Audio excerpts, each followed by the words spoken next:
talk my shit. I got on dick, and she turned around and hit. And I done learned a lot of shit. I had to burn up her bridge. I deserve her fridge. I deserve her. I deserve her. I'm like, how we do your motherfucker. What's up, guys? This your boy, Mr. I240. I'm back with another episode of Demonstrating This. Hey, first of all, most important, I want to thank God for another day. Lord Jesus Christ for another day. Also, I want to continue to keep on thanking y'all for the love the page been getting and stuff like that.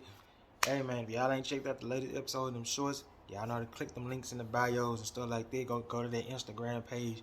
Check out their Twitter page. Oh, also, your boy just made TikTok. So go check out that TikTok page. It's on the Instagram. If you follow me on Instagram, check on the Instagram page. I just made a little TikTok, whatever you want to call the thing. So I'm trying to take the thing to the next level, you hear me? So, you feel me? So check this out. We got a lot to talk about. Today's episode, is he better or could he be better? And let's start with my first subject. If Cody Rhodes beat Roman Reigns at WrestleMania, will he be better than his father? Now, I'm trying to see what is we judging this back because both of them have had pretty stellar good careers, and we can say some high interesting feuds and stuff like that with various guys. Now, we know Dusty been NWA champion, World Heavyweight champion, classic rivals and stuff like that, been legendary since he was born.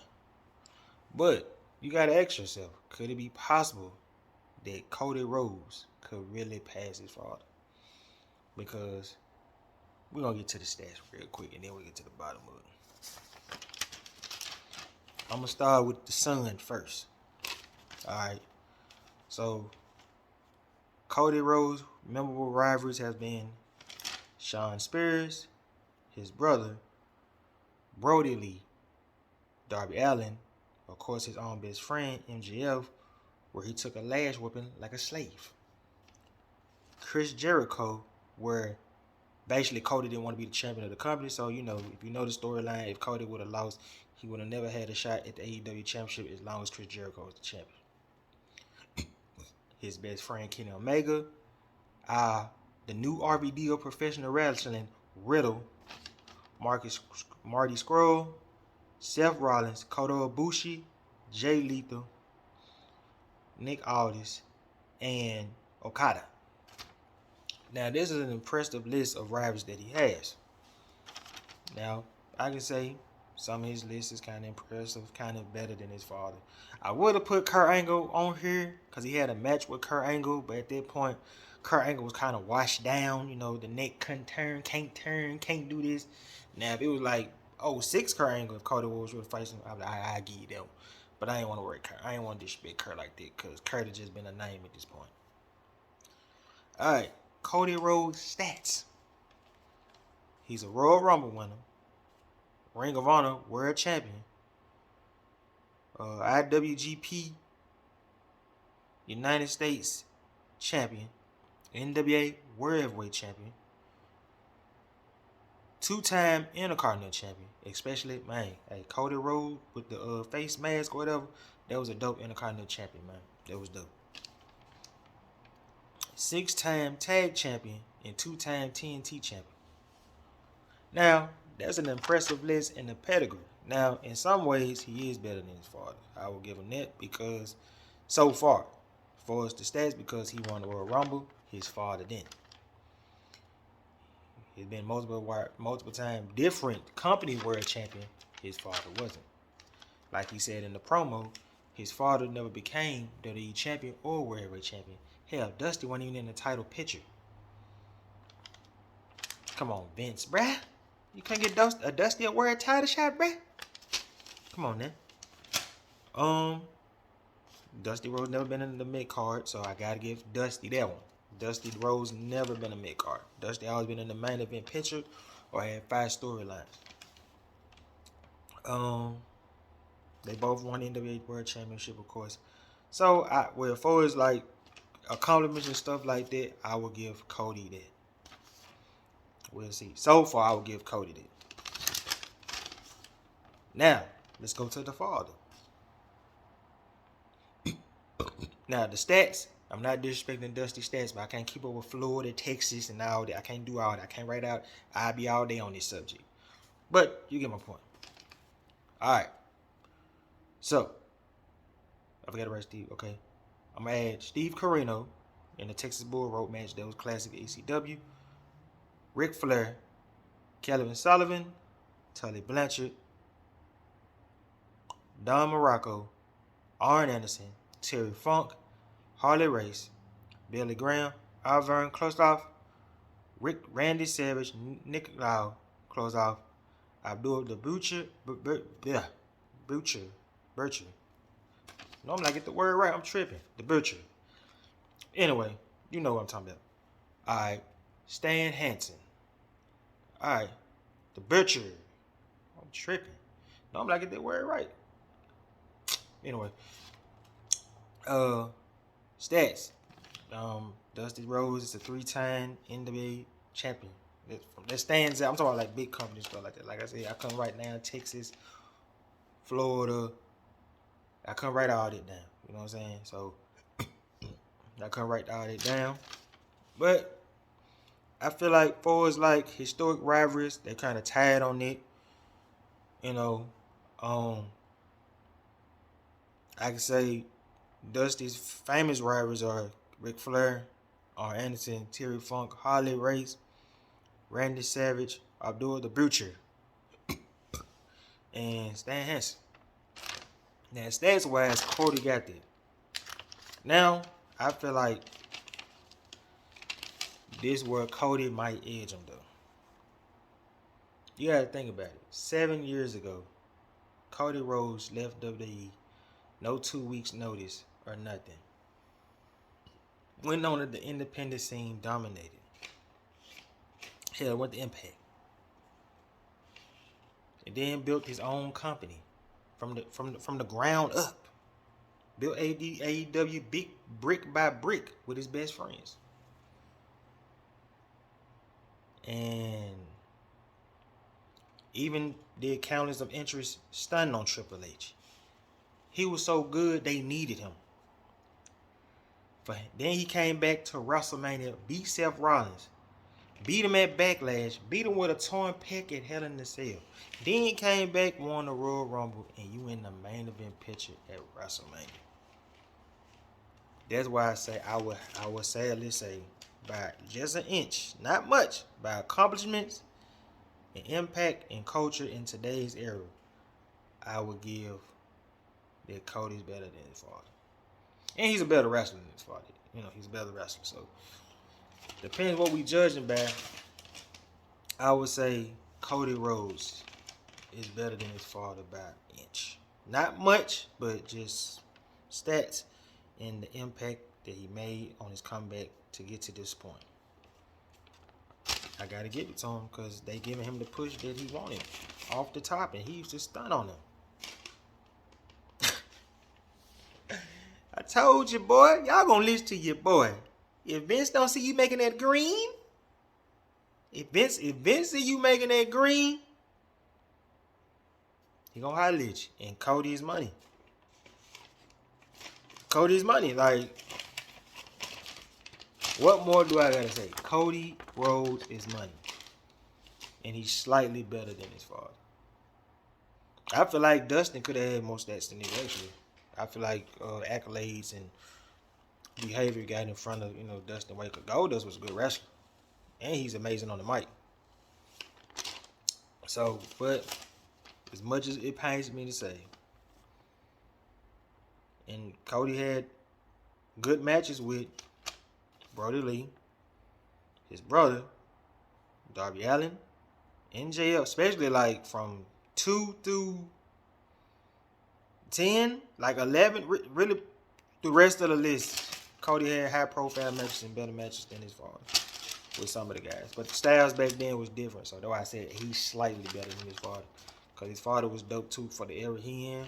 But if we talking about just take away era, first era, and just pure wrestling skill, Cody's better than his father. Now, he's not the talker like his father.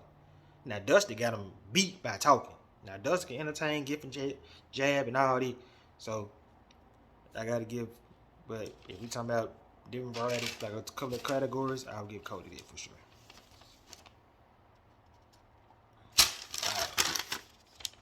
Whew. Alright. Oh man, number 2, I'm ecstatic for this one. NXT. Going back on the road was what the doctor needed. Cause not saying NXT on the road for a pay-per-view was getting kind of weird. And I'm gonna be honest with you, when they went back on the road for Vengeance Day 2023, I didn't think it was gonna be that good. I ain't gonna cap. I ain't think it was gonna be that good. But I will say this, they built it up well, and they started off with a good solid opener with my boy Wes Lee versus Dodger Kofi. Of course, your typical David and Goliath, you hear me? You know what David and Goliath, David got the rock, wham, knocked the big man down. And then what Wes Lee did. Thanks to Tony D'Angelo for some weird way. So I guess they doing the 3-way thing in LA for the NXT North American Championship, and that'll be good to see. And my boy, shout out to Dodger Kofi, man. The boy continued to match like Kobe Bryant, my dog, with a broke finger. Because he didn't do the Sin Cara. He didn't do a Sin Cara. He did. Hey, man, stop the match. He finished the match with a broke finger. So I would rate that match probably like, I'll give that match like 8 out of 10 for sure. Then I think the second match, well, I ain't gonna put it all in orders, but I know for sure, I'm trying to see, was it the tag match with the girls? I'm trying to see,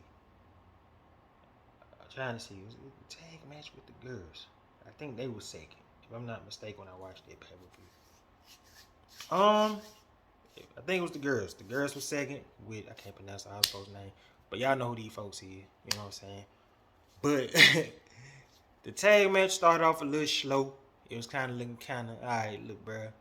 But then I say about towards the middle of the match, it started getting good, entertaining. So I give that match like a 6. You know what I'm saying? So it was like a little 6 back and forth, especially with featuring my boys, the 2 cowboys. You know, you got one of the cowboys falling in love with the teacher chick with the glasses. You know what I'm saying? I can't pronounce it. Kiana James, kind of something like that. Y'all let me know in the comments.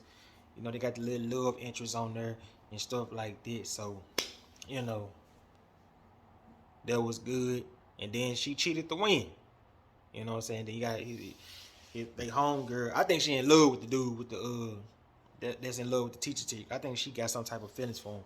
And I think that's where they going with it. And the other dude, he just the wingman, cool, laid back, chilling. You know, screw me out. Ooh. My bad. I'm back. Trip. So that was good. I said right there like a 6 or a 5. Then I think was Apollo them after that. I'm gonna be real, bruh. That match was good, but it was disappointing at the same time. Because Apollo didn't get a fall, man. I mean, I expected Melo to win, but bruh, that man couldn't get a pinfall, bruh. Come on, dog. Come on, man. Apollo. But I will say this, and I got an episode talking to Apollo. Hey, I don't care what y'all say. Apollo Crews promo skills has gotten way better. And I think Apollo is just being himself. I think I be trying to tell you, listen to your boy. You go back to NXT, be yourself.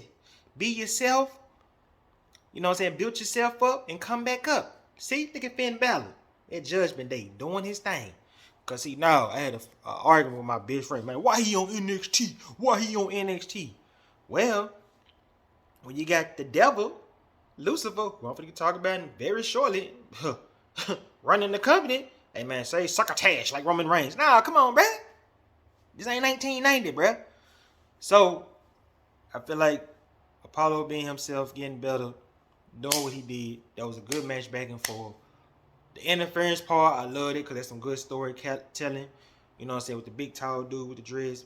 You know, is it Dakota? Whatever his name is. I know he was Apollo assistant in the when they did the African when they did the Black Panther Forever Wakanda thing, whatever you want to call it. He was the assistant, so it's a good storyline. Especially I like the promo he did on Tuesday talking about Apollo know what he did. That's why I dropped this. Yes, I loved it. So there's gonna be an underrated good match in NXT Stand and Deliver in LA. So if I had to rate the match between Melo and Apollo Crews, I'd give that John a 9, except Apollo Crews didn't get a fall, and I didn't like that. He lost 2 straight falls, and that was just pure BS. All right. Then let's talk about the Fatal 4-Way. When you had Chase U, the Gallus Boys, Pretty Deadly, and New Day. That match was actually great.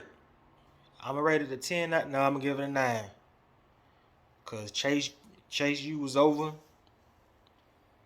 and I would have gave it to Chase U, to be honest with you. I mean, I'm happy the Gallus Boys won, but just like when the Gallus Boys won, he wasn't even no response. It was just like, all right, bruh. Whatever, nigga. It was just like, all right, bruh. It was like the fans were disappointed in their finish. And I think, like I said, Andrew Chase remind me of Randy Savage brother character. You know what I'm saying? The genius. Except I ain't saying Lonnie Prophet, he probably can wrestle, but as the genius, he ain't wrestle much like that. Well, I didn't see him like that. I just seen him as Kurt Hennig assistant. But Andrew Chase remind me of a modern day genius, the genius. If y'all don't know who the genius is, go back and do your research. Look up Mr. Perfect and the genius. That was gimmicky, that was fun, entertaining to watch. Especially when Kurt Hennig used to get in Hulk Hogan ass. I don't care what nobody say. Look at the matches when Mr. Perfect and Hulk Hogan used to wrestle. He used to out wrestle Hogan and get in that ass. Y'all know this shit. You know what I'm saying? Act like you know. Put some respect on my boy Mr. Perfect. You hear me? Alright. So, that match was a 10 out of 10. I just wish the boys would have won. You know, especially with Duke Hudson. He bringing that toughness, grit to the flavor. You know, he went from the poker dude. I was loving that gimmick, actually. I'm surprised he didn't get a world title push with NXT title push. And now he adjusting to his character to the Chase U. Because I love to see Chase U do a promo with Alpha Academy. That'd be dope to see. Hell, I love to Chase U versus Alpha Academy on a match. It got to be the opening match, though. It got to be mid-opening. It can't be the main event or close to the main event. It got to be the opening or the comedy release, like, not comedy relief because all of them can wrestle. But I love to see that match. Alright. So who else is on that shot? The girls, Gigi Dolan, Jacy Jayne versus Roxy Perez. That was actually good. I give it like a 7. You know what I'm saying? It had a lot of suspense to it. I'm glad they built it up, especially for the girls to turn on each other a little bit. But I knew Roxy Perez was gonna win. And she did her thing, and I see that she facing that, you know, the OG. I can't pronounce her name. Y'all heard me. Y'all know who I'm talking about. The Japanese lady. You know what I'm saying? She came back from her vacation after the defeat of Mandy Rose at the her last appearance on NXT at the last pay-per-view. So I like that. And then the main event. I'm gonna be real, bro. And I'm talking about this in episode 2, man. I love Braun Breaker, man, but it's time to let that go, bruh. Let that belt go, dog. The fans is starting to turn on you. They see the play. They see what Shawn Michaels doing. They see the play. I see the play because I've been through this when I was 15, 16 when they just John Cena's down our throat. Cena.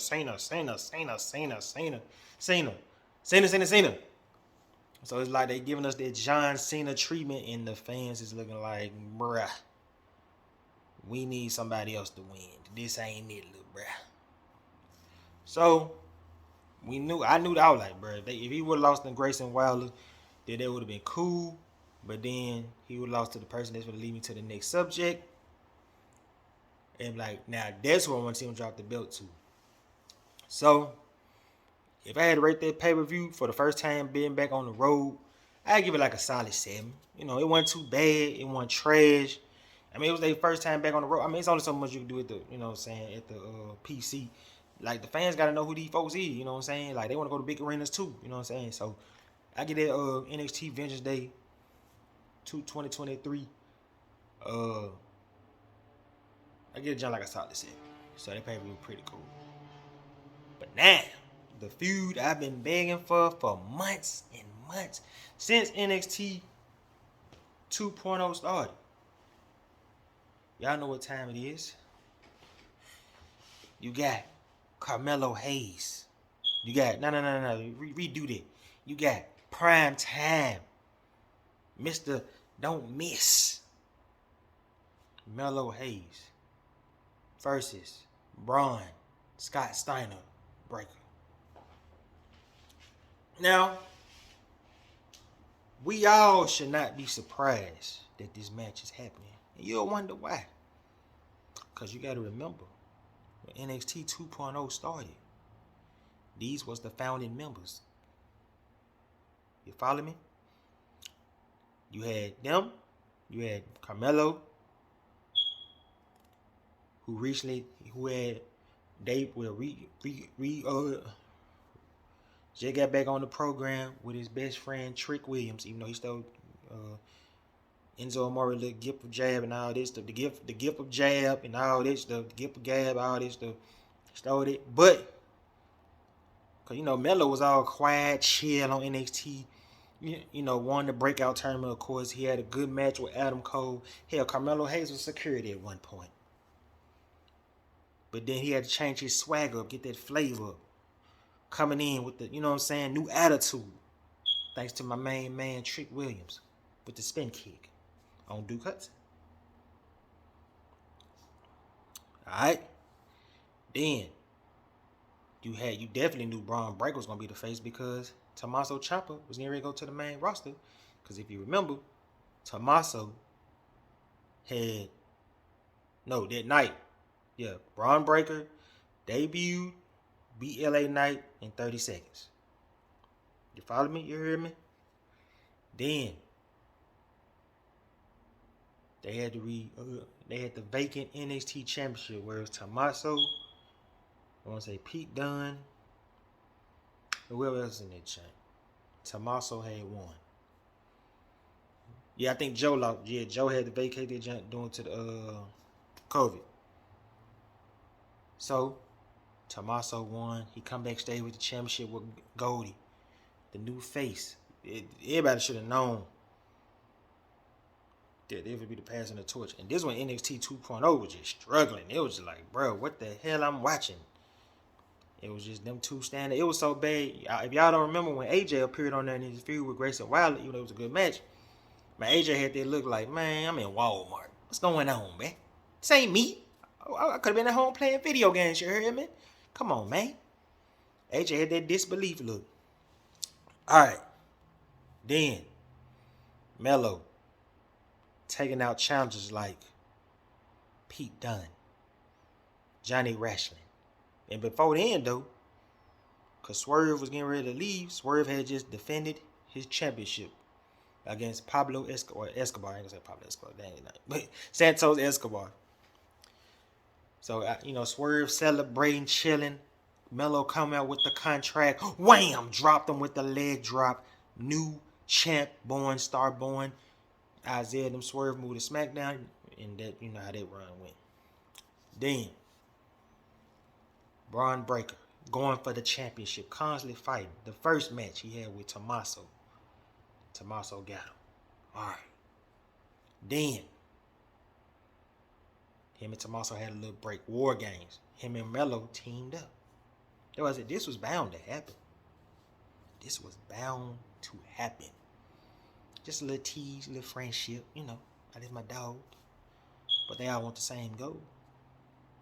Then, meanwhile after that, bro, they wanted War Games. Melo, now you free with Cameron Grimes over the championship. Defeated Cameron Grimes. First time. Then, because Melo was a 2-time NXT North American champion. Braun finally defeated Tommaso. Tommaso shook his hand. His daddy came in the crowd. So, and plus, they the ones getting the most TV time. Is either Braun gets some, Melo gets some. You always gonna see them two. So this was always bound to happen. They was the 2-3 fathers of the NXT 2.0. Them two and Mandy Rose. Now, it coming full circle.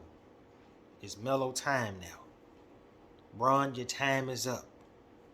Like your hero, John Cena. Because that's basically what Shawn Michaels doing. It's John Cena, you, brother, it's time to move on to the main roster and hope you get luck. But it's Carmelo time.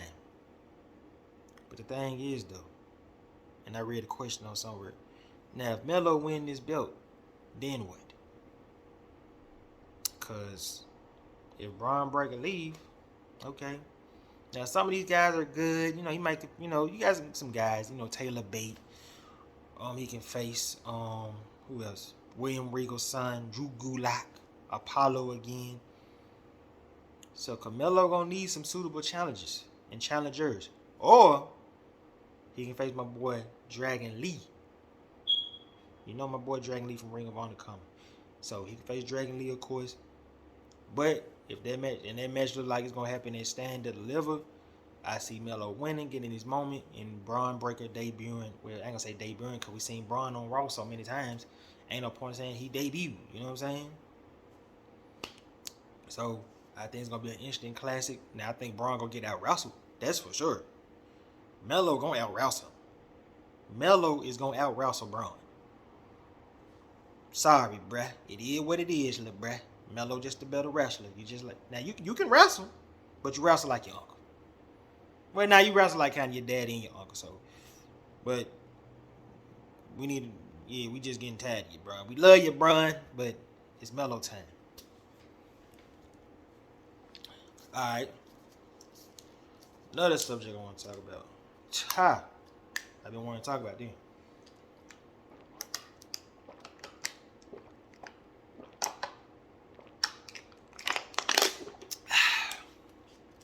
Now, Vince McMahon and Shawn Michaels has a historic history. And the historic history came to full blows in 2006 when Vince wanted Shawn to kiss his booty cheeks. Now, of course, Shawn ended up doing it on the episode of Raw, which I was surprised Shawn went along with it. Well, he didn't kind of kiss it. They probably jammed his face into it. But they end up having the infamous street fight at WrestleMania. Alright, cool. The storyline was entertaining until... Sorry, bro, but y'all involved Jesus, bro. That's hard. So, how you go... Look, man, I love Jesus and stuff like that, man, but you can't involve the king like that, bro. You can't be playing like that, boy. And then it's like, the feud was so bad. Vince McMahon going to church, acting like he reading the Bible and stuff. Then I think at the end of the promo, he just sitting there shouting. I forgot what he said. Like, and then he came up with his own religion, McMahonism. Yo, Vince, let me ask you something. When you came up with McMahonism, let me ask you something. You didn't expect all them women. I guess to join McMahonism, you gotta sleep with a lot of women, huh? You don't play with the king, man. Life gonna catch back up on you, man. Script or no script. You don't play with Jesus like that, bro. Just committing blasphemy. I ain't even saying I'm the most religious person, you heard me? But I ain't gonna play with that. Not no Rashley storyline. Just to get ratings. This ain't the Attitude Era, bro. Like, Shawn Michaels and Vince McMahon feud really supposed to end at WrestleMania, bro. Let's be real. Like, let's just be real. If there was a way of reuniting DX, that was a trash way, bro. And that was a disrespectful to the creator, bro. And then you come up with your own religion, McMahonism. What the hell is that? That ain't it, bro. bruh, you can't play with. Come on, bro, you can't play with it. Then they building it up, involving the Spirit Squad handicap match, and then you'll think the promos will stop, right? No. So they had the match, right? Shane and Vince came out. Shawn came out. What the hell do they do? Oh yeah, man. Shawn Michaels tag team partner, Jesus. And then you got the light.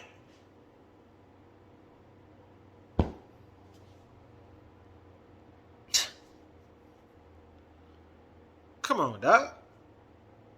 Come on, bro. Y'all, bro, if a real human being out there know, bro, that stuff was lame as hell, bro.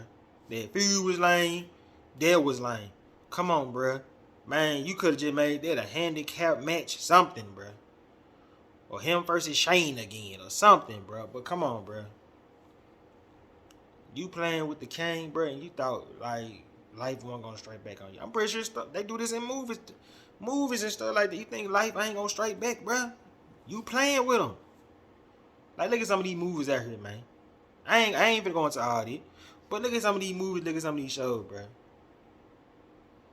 You see what I'm saying? But y'all be wondering why my life messed up, why I'm doing this.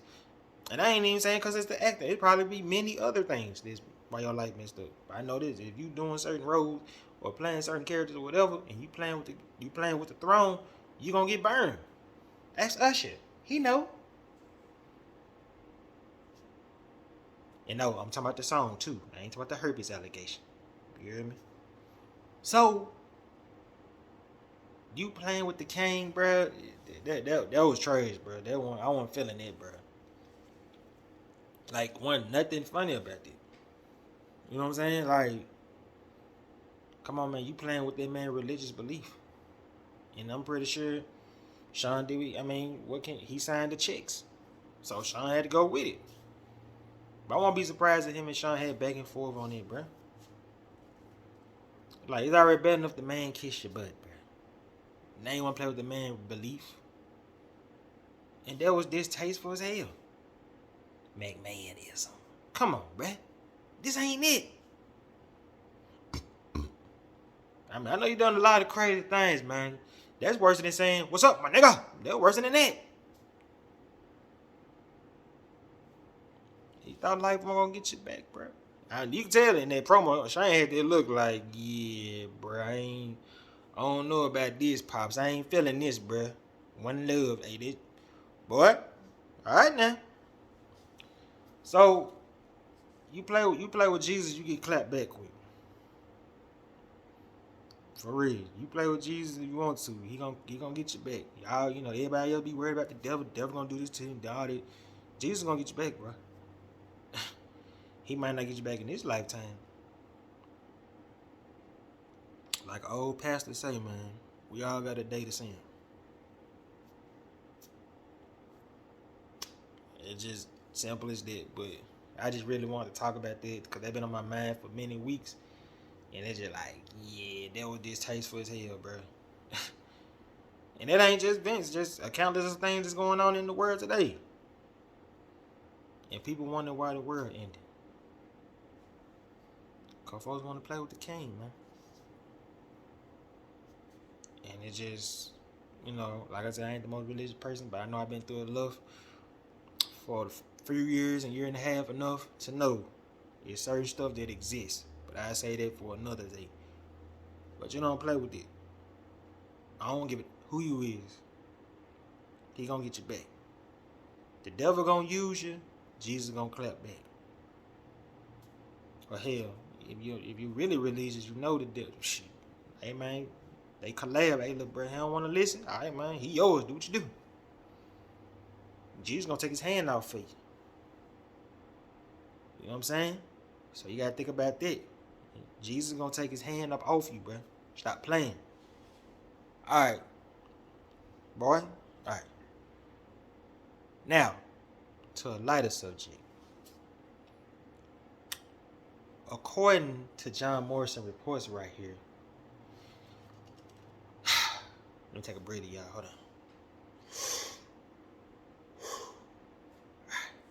According to John Morrison reports that I just right here again. He said that Logan Paul push has been good because of the great minds around him. Okay, this is how I feel. Is it 50? I feel like it's 50-50 jealousy and 50-50 correct. But the jealousy part is professional though. It's not that John Morrison hate Logan Paul. It's not that he dislike Logan Paul. He don't feel like Logan Paul ain't good. It's just, let's just state the facts. Okay. Here you is, have a high-flying wrestler just like Logan Paul that do parkour and accomplish his own career. John Morrison is a ECW champion. ECW champion.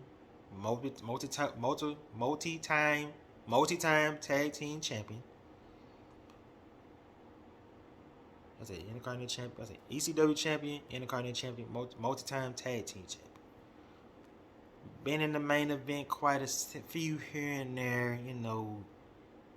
But he just couldn't get that big break to get that big shine to get that crossover main event push that he need. He'd always been on a good show. For a prime example, WrestleMania backflip with the ladder. Oh, and he a cool dude too. I got an episode talking about that called Wrestling Privacy. He a real cool dude. Just respect his privacy, bro, because he don't play. Shout out to Lil Robert. He know what I'm talking about. So, he a cool dude. I'm going to post a picture right here. You hear me? So, but, this is the thing, John. I feel like I said, professionally. But Logan has a big fan base. And plus, Logan is a natural. Logan just a natural athlete. Logan don't got to go through the independent scene, and he don't got to go to NXT and be on Sunday Night Heat and main event. But I do agree with him because you got to think about it. Logan Paul has been in 4 main event key matches. Well, 5. You have WrestleMania with The Miz against the Mysterios, which was a surprising good tag team match, and Logan impressed at his debut. They got the dub, they celebrating, Miz turn on them, Scarface crushing finale, wham, dropped them. Tease for SummerSlam. SummerSlam, we was there in Nashville, it was lit, besides the big spotlight in my face all night. That was a good match. Logan showed up. Then, he had Roman Reigns on the show. Interviewing went well. And then he talked trash about the tribal chief. Then they had the match at Crown Jewel. Or allegedly, he said he tore his PCL, ACL, BET, RIB. I don't know. But the point is this. Logan put on a great performance. Went away for a while. Came back from the Royal Rumble. Was down to the final 3, got eliminated by the Cody Rhodes, and he lost. And then to the man he facing at WrestleMania, Seth Rollins. It started with Logan on the episode of his podcast with Cody Rhodes, where he bragged about eliminating Seth Rollins, and then Seth Rollins came back with a response, and then he dissed him on. Not only he dissed him on Pat McAfee, and then Logan got his revenge at the Elimination Chamber, costing him the championship match with his own move, the Stomp. Or the original racist move, the curb stomp. And if you seen American X, you know what I'm talking about. That's the most disgusting scene I ever seen in life. But it's a whole nother story. So when you got great minds like Shawn Michaels and Triple H, of course you're gonna succeed. But see, the thing with Logan Paul that I'm very intrigued about that John Morrison didn't mention, I'm waiting on that struggle. I'm waiting on that when he got to fight. Because the act going to get stale at one point. I mean, okay, he can fight Austin Theory, Bobby Lashley. Nah, Brock going to kill the man. Brock, John Cena. But it's like, them guys ain't going to be around for long. He can fight Edge. Edge might retire this year. Might can fight Finn Balor. So, what I'm saying is, Logan's not, and let's get that straight too, and I'm pretty sure they probably pissed John Morrison out too. Logan's not going to be on that show full time. Logan only appears on the shows that benefit his schedule, and now don't get me wrong, it's going to keep the fans very interested. They all like what he's trying to do. He gonna be in big matches only. He got that Brock Lesnar contract. I fight big fights. You're not gonna see me fight Tazawa or Drew Gulak. You ain't gonna see me fight them. You ain't gonna see me fight R-Truth. You know what I'm saying? But I can understand where John Morrison comes from, especially this coming from a guy that put in hard work over the years. Blood, sweat, and tears. Look, man, I seen the man do Starship Pain, and man, it was a club. The night we met him, it was a little Mexican club. Man, the ring was this big, and this the thing right here, the little air conditioner or whatever. This the ring. The man did Starship Pain right there. Man, y'all can call my little partner Robert right now. He'll tell you, we right there. We saw the man. We was like, bruh, we don't know how the hell that man pulled that off. You heard me? But he did it. All right. So, like I said, I feel like it's 50-50 professional jealousy, but it's just the head of the times, bro. And John Morrison, no disrespect to your brother I mentioned, man, he got that charisma, that it factor, the platform that get him to that push. I feel like Logan probably would have got that push anyway, but I can understand where you're coming from on what you see, you know what I'm saying? Because I don't take it personal. I don't feel like you hate the man. You know, this just coming from a crafty veteran that bleeds, sweat, and then on top of that, you got to hear that he better than everybody. You hearing it is very disrespectful to you. Like, folks be like, man, like I ain't here. Or Tommaso. Because if y'all ain't seen that Tommaso Ciampa promo, I think Tommaso Ciampa meant that. And that promo was fire. Boy, whoo! Tommaso, like he had a disdain for Logan Paul because he a newcomer and he still in my shine. Still in my bread. I mean, he making me bread, but it's like, he ain't me. I know I gotta wrestle this dude, you hear me? But Logan ain't no outsider, man. Logan just a naturally talented guy. Think about this. You think Floyd Mayweather would have fought this guy if he wasn't talented?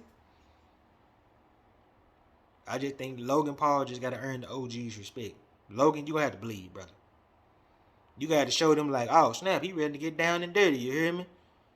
So, you gotta think about that. I'm cooking up in here. Ooh, James Harden, baby. Alright. My last subject. What was the downfall of Chris Benoit? Now, I got a few examples. I say the downfall of Chris Benoit was, of course, concussions. Because I remember on the episode, I don't know if they were ABC Dateline, whatever that was, they had Quincy Nowinski. They showed my boy brain scrambled like eggs. All them headbutts, church shots, really got to Benoit. I mean, Benoit was a risk taker. That's reason number one. Number two, steroids. Now you thinking to yourself, why you think steroids? Add that to the mix, you go crazy. Your brain's already scrambled like orange juice, and I ain't talking about OJ either. But scrambled like orange juice, then you add the little steroid juice, cause I got a priming. This is Chris Benoit in '96. Average size man, average muscles, you know. Cool. 2000. Arms got kind of bigger. Right? Look at him. Woo! Alright. Then, 2004, when he won the championship, boy, that boy neck was stiff as hell. That man's arms was bigger than his damn leg. You know what I'm saying? He was looking like that dude on SpongeBob. He was looking like SpongeBob when SpongeBob had them fake arms. That's how Chris Benoit was looking. And then 2007.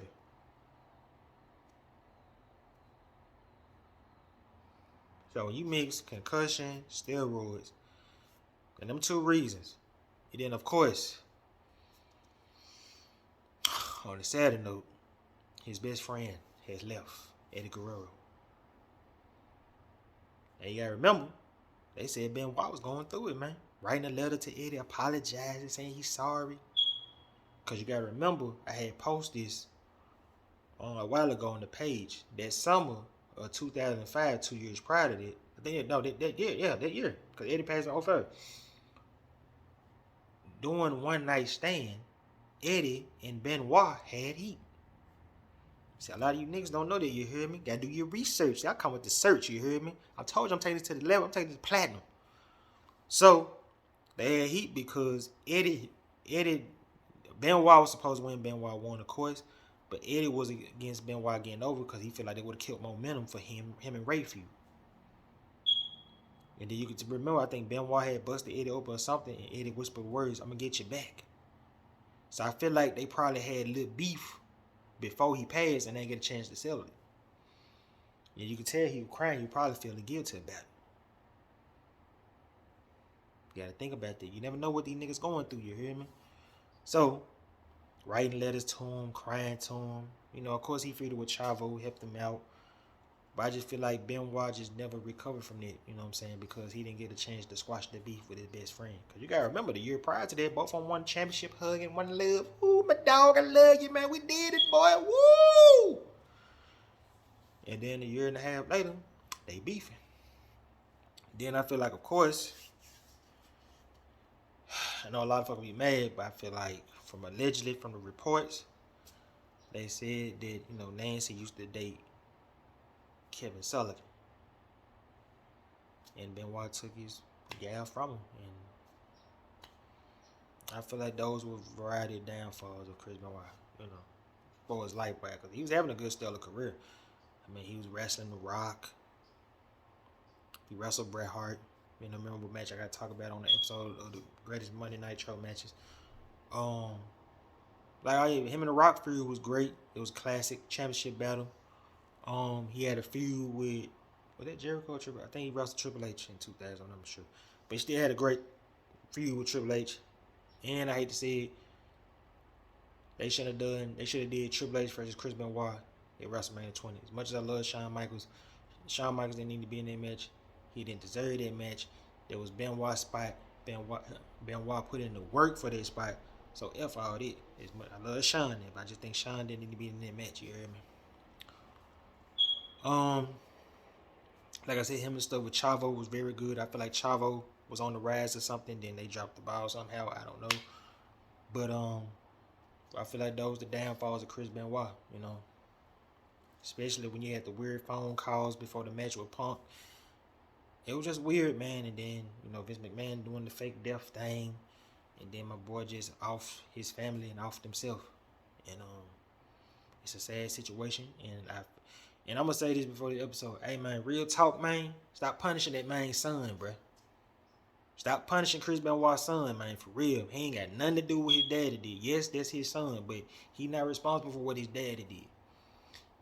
And folks, you know, folks probably get mad. You still love your dad. Nigga, that's his daddy, you heard me? You know what I'm saying? Don't tell that man not to love his daddy, man. He gonna always represent that name, man. No matter what.